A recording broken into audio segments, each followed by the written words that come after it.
Assalamualaikum warahmatullahi wabarakatuh. Waalaikumsalam warahmatullahi wabarakatuh. Selamat pagi anak-anak. Selamat pagi, Ibu. Gimana nih kabarnya pada pagi hari ini? Baik, Ibu. Alhamdulillah baik semua ya. Untuk memulai pembelajaran pada pagi hari ini, mari kita berdoa terlebih dahulu. Berdoa dimulai.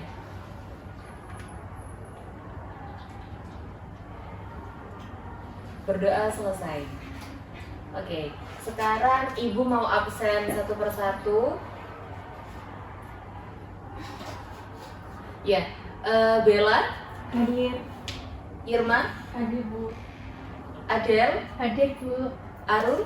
Hadir, Bu. Oke, masuk semua ya, alhamdulillah. Nah, pada pagi hari ini kita akan belajar tentang pergeseran kesetimbangan pada sistem kompleks COH2O6 2+ dan ion Cl-. Nah, pada pembelajaran hari ini Ibu harapkan kalian dapat mempelajari atau mencapai tujuan pembelajaran sesuai yang ditampilkan di layar, yaitu peserta didik dapat melakukan percobaan virtual tentang pergeseran kesetimbangan pada pagi hari ini, kemudian dapat menjelaskan proses tentang pergeseran kesetimbangannya juga, dan dapat menganalisis dari hasil pengamatan pada pergeseran kesetimbangan antara ion kompleks COH2O6 2+ dan ion Cl- berdasarkan perubahan konsentrasi warnanya. Nah, di sini Ibu punya video, bisa diperhatikan dan diamati video berikut.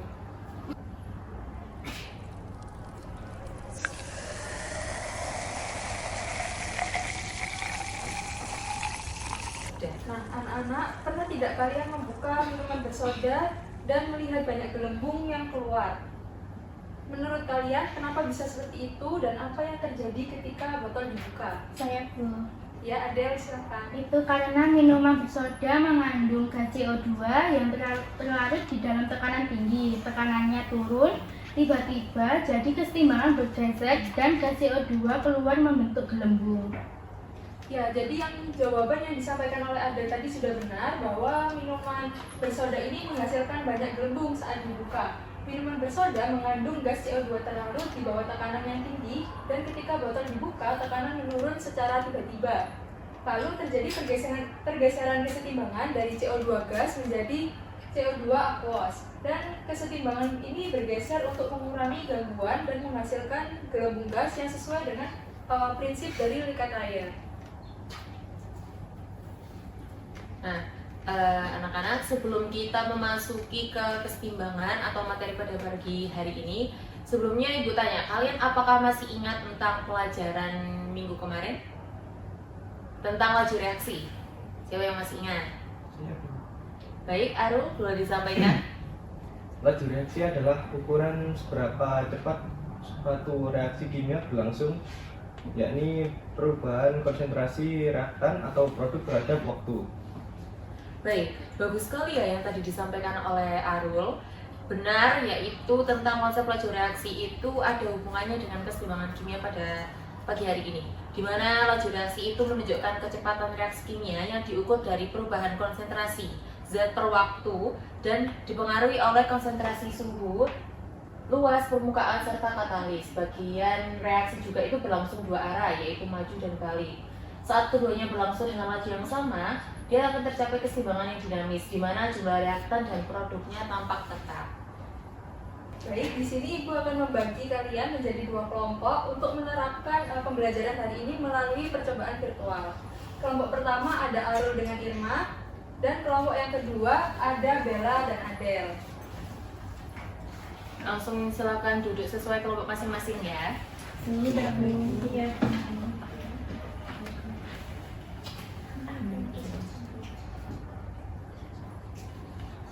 Di sini Ibu akan membagikan LKPD. Tolong di sabut belum belakang. Ya. Terima kasih.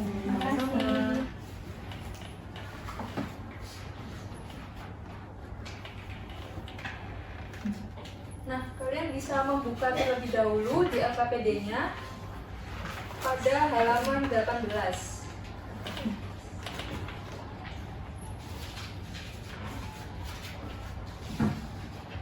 Sudah, Bu. Sudah. Nah, untuk sebelum kita mulai praktikum ini Ibu ada video. Kalian bisa perhatikan dan amati apa yang terjadi. Jadi ini merupakan salah satu contoh penerapan dari keseimbangan kimia. Jadi perubahan bunga telang yang awalnya itu berwarna ungu, ketika ditambahkan perasan jeruk, dia akan berubah menjadi warna Kenapa? Oh. Biru. Ya, biru dong, masa gini Om? Gak apa-apa, sudah berani menjawab. Nah, itu kan reaksi inilah yang menghasilkan perubahan warna. Nah, menurut kalian apa yang terjadi pada gambar ini dan video yang Ibu tayangkan tadi sebelumnya? Mengapa warna air jeruk itu berubah setelah ditambahkan bunga telang? Saya Bu, Boleh Irman disampaikan. karena terjadi perubahan pH yang menyebabkan pigmen bunga telang berubah warna Bu. Bagus. Ya, sekarang masing-masing kelompok itu Ibu tolong buatkan rumusan masalah dari fenomena yang tadi. Apakah sudah jelas ya untuk tugasnya? Sudah, Bu. Ya, tolong dibuatkan rumusan masalah terkait fenomenanya.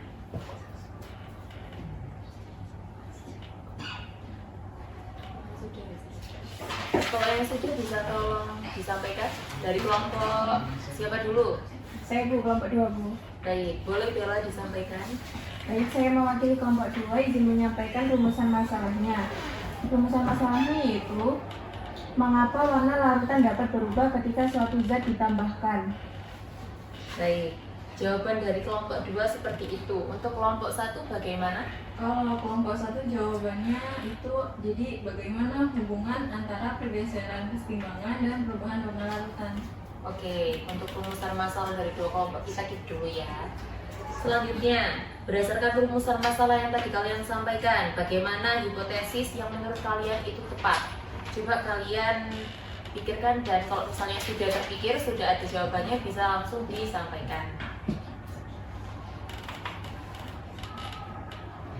Saya, Bu. Baik, dari kelompok 2 lagi ada yang Ya, bagaimana? kelompok 2, hipotesis kami yaitu warna larutan dapat berubah karena adanya pergeseran keseimbangan kimia akibat penambahan zat tertentu.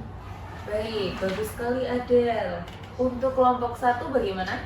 Untuk kelompok 1, perubahan warna larutan terjadi karena pergeseran keseimbangan mengubah jumlah zat yang berwarna dalam larutan.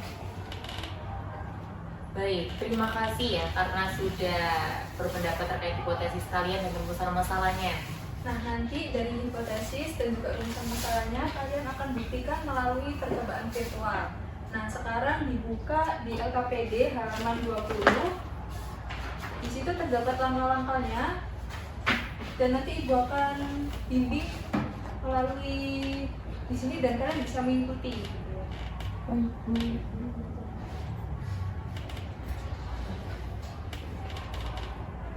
Nah, jadi yang kegiatan pertama itu kalian akan menemukan alat dan bahan yang akan dipakai di dalam virtual lab. Yang pertama ada gelas kimia, ada lampu Erlenmeyer, ada tabung reaksi, dan ada tabung reaksi dan juga ada gelas ukur. Kemudian bahan yang digunakan ada aquades, ada aseton, ada asam klorida pekat, dan juga larutan kobalt klorida yang terdiri dari 60 ml aseton dan juga 0,6 gram kobalt klorida. Nah, kegiatan satu ini kalian bisa menyiapkan terlebih dahulu perangkat yang digunakan. Apabila sudah disiapkan, kemudian dibuka Google Chrome atau link yang sudah Ibu bagikan di dalam grup kelas. Nah, kemudian diklik OLED. Sudah. Sudah? Sudah.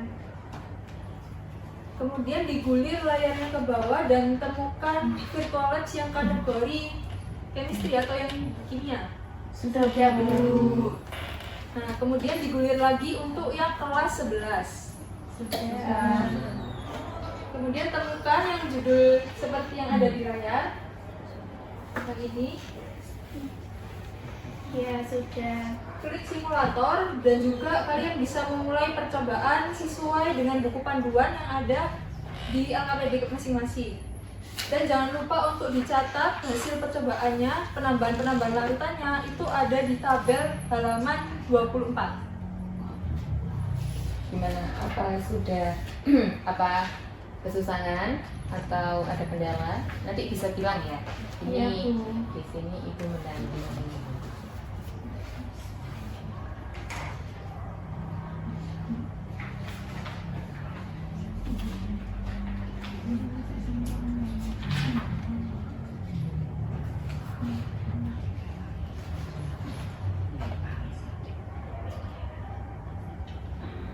Nah, jika sudah selesai, nanti bisa klik icon inference, lalu diamati pernyataannya yang berupa penambahan H2O ke dalam larutan kobalt klorida yang terdiri dari 60 mili aseton dan juga 0,6 gram kobalt klorida ini dapat menghasilkan larutan warna berwarna merah muda atau pink.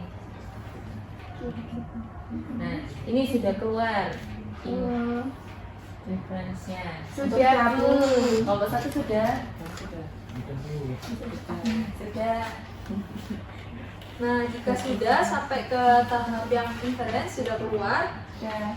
masing-masing kelompok atau perwakilan dari kelompok bisa menyampaikan kesimpulan kelompoknya terkait pernyataan pada kegiatan pertama. Bisa angkat tangan terlebih dahulu ya. Mau dari kelompok berapa? 1, Bu. Oke, Baik, sip. dipersilakan. Jadi dari kelompok 1 itu kesimpulannya penambahan air pada larutan kobalt 2 klorida menyebabkan perubahan warna dari biru menjadi merah muda.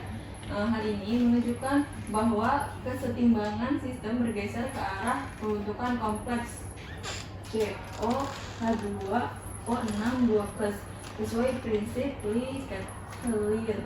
Pergeseran terjadi karena peningkatan jumlah air membuat sistem menyesuaikan diri dengan membentuk lebih banyak kompleks aqua kobalt 2 yang berwarna merah muda.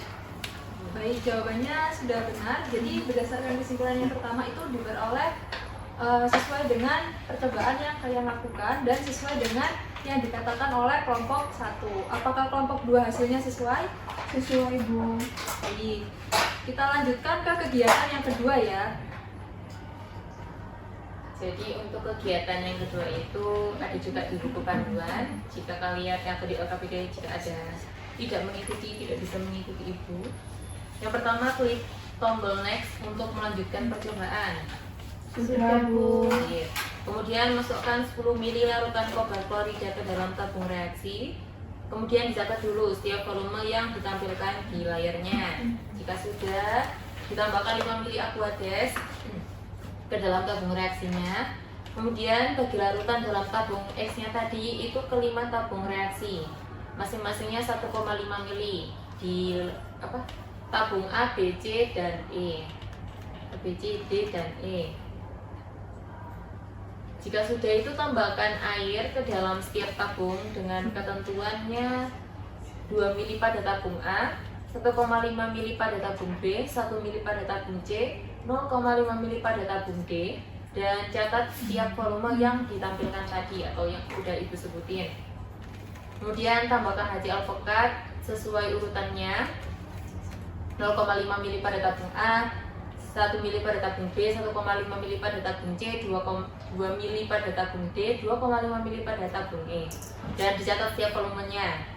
Kemudian jika sudah, klik icon inference lalu amati pernyataan. Sudah muncul pernyataannya? Sebentar, Bu. Oh sebentar, oke.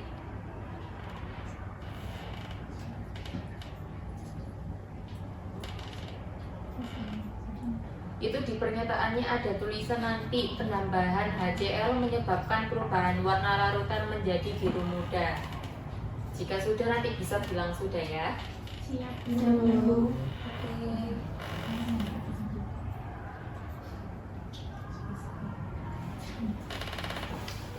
Sudah, Bu. Sudah. Kalian juga amati ya reaksi yang terjadi pada percobaan yang barusan kalian lakukan.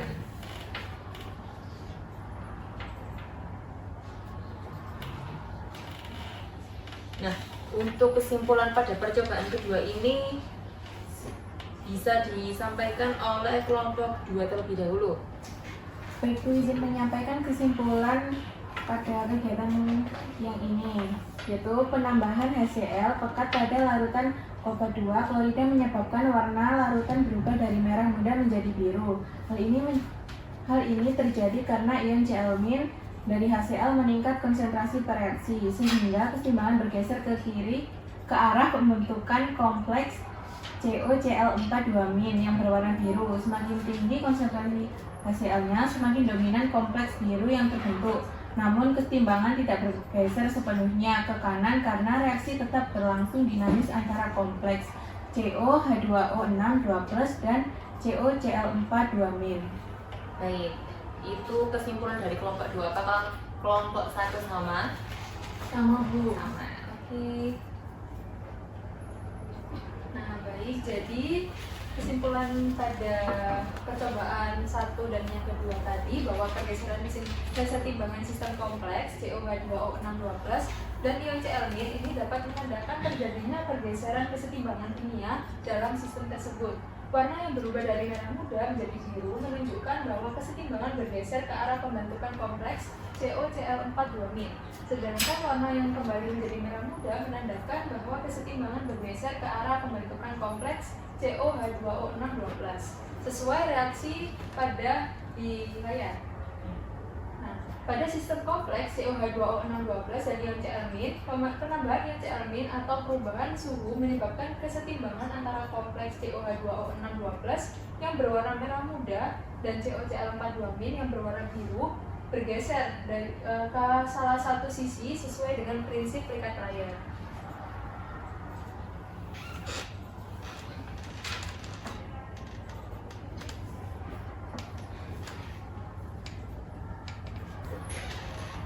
Sekarang coba hubungkan hasil percobaan kalian dengan fenomena awal yang bunga telang tadi. Apa keterkaitannya kira-kira? Saya Bu. Baik, Adel dipersilakan. Itu kan fenomena perubahan warna bunga telang dan sistem kompleksnya itu serupa karena keduanya melibatkan pergeseran kesetimbangan akibat perubahan konsentrasi zat atau pH, Bu. Wah, benar banget ya yang dikatakan Adel tadi.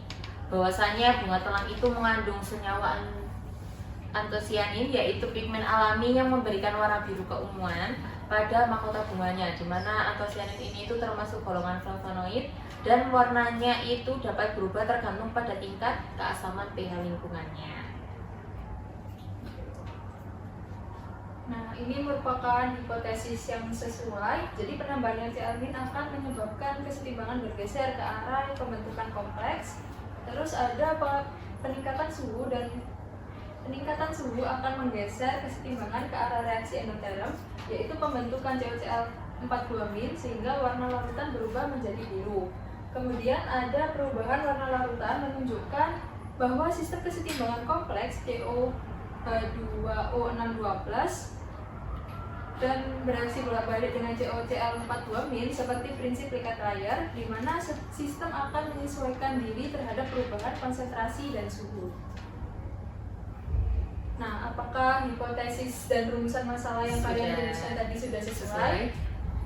Sudah. Alhamdulillah sudah sesuai semua. Nah, jadi secara keseluruhan pembelajaran kita hari ini, kita dapat memahami bahwa kesetimbangan kimia itu bersifat dinamis dan dapat bergeser akibat perubahan kondisi seperti konsentrasi, suhu, atau penambahan zat tertentu. Perubahan warna dalam sistem kompleks COH2O6 dan ion Cl- menjadi bukti nyata penerapan prinsip plikat layar, yaitu sistem akan menyesuaikan diri untuk mencapai keadaan setimbang. Dengan demikian, istilah didik dapat menghubungkan konsep teori kesetimbangan kimia dengan fenomena yang diamati secara langsung di laboratorium. Baik, dari sampai sini, apakah ada yang ingin ditanyakan? Tidak, Bu. Baik, kalau tidak ada yang ingin ditanyakan, Ibu dapat akhiri terlebih dahulu untuk pembelajaran kali ini.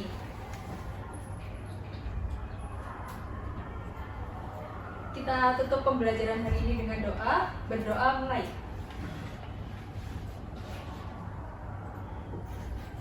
Tiada kata cukup dalam berdoa. Baik, Ibu akhiri. Assalamualaikum warahmatullahi wabarakatuh. Waalaikumsalam warahmatullahi wabarakatuh. Terima kasih Bu